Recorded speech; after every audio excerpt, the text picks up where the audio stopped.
Hey divers, I just got back from a week of diving down in Panama City, Florida, doing some diving in the Gulf as well as in the Springs, and I've got a box of regs here that are pretty dirty and need some cleaning, so follow along to find out how to clean them.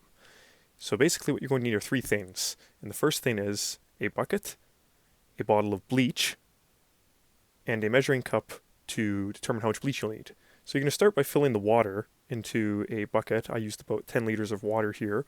It should be lukewarm in temperature only because the bleach will mix just slightly better if it's, again, lukewarm, and it helps to remove some of the grime too. Once the water is full, you're going to set it down and just make sure that it's lukewarm again in temperature.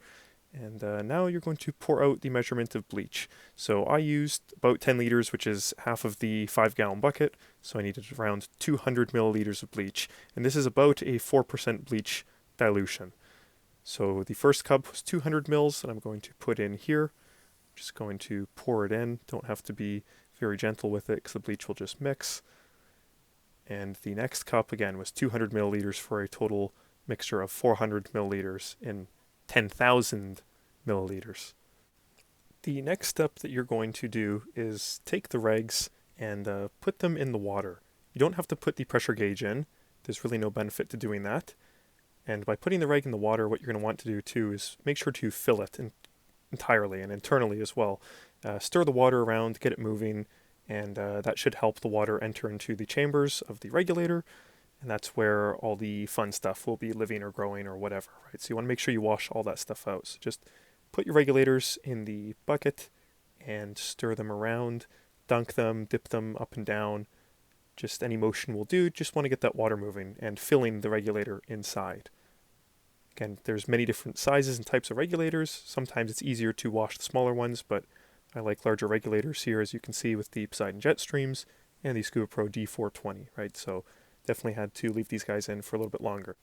The CDC recommends leaving these regulators in the bleach bath, approximately 4% concentration, for a total of 1 minute. Now, I think 1 minute is fairly sufficient, considering that is quite a lot of bleach. You can definitely smell it. That being said, there's really nothing wrong if you leave it for a couple more minutes. It's not going to hurt the regulator as long as you rinse that bleach out afterwards, because again, it's corrosive, and you don't want to leave that in there and then potentially breathe it in. It's not going to be very fun. You're going to have some bleach in your mouth. So when you're done with leaving the regulators in the bucket, you're going to just take them and shake them out, or you can even air dry them if you have some clean compressed air available. That's another option too.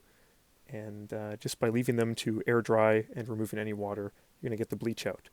Now, I do an additional step. After the bleach bath, what we're going to do here is fill a bucket of water. And by filling that bucket of water, again, approximately 10 liters of lukewarm water, and inserting the regulators back into it, it's going to help to clean some of that leftover bleach. And then we're going to do the same thing again.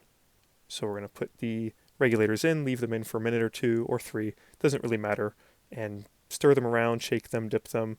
You can see this time that I put my SPG in. You don't have to, you can. As long as your O-rings are fairly new and greased, there really shouldn't be any water intrusion. Although the high pressure O-rings make the seal, it's highly unlikely that water is going to enter your SPG if it's in good condition. So that's what we're doing here. We're just putting the regs back in a bucket of fresh, lukewarm water. Regulator cleaning is something that is often overlooked, especially by experienced divers. That's what I've found. People who are new to the sport can be very meticulous and tedious with their gear, and they actually end up cleaning it and treating it a lot better. I think after a while there becomes some complacency where experienced divers haven't had any issues with an illness or sickness associated from the regulator. That being said, it's good practice to just clean it off if you've been in freshwater or springs or even the ocean, and it will help to remove any potential troublemakers. Thanks for tuning in to this episode of the 5-Minute Scuba series. I'll have additional episodes available, and please comment below if there's anything else that you would like to see. Thanks again.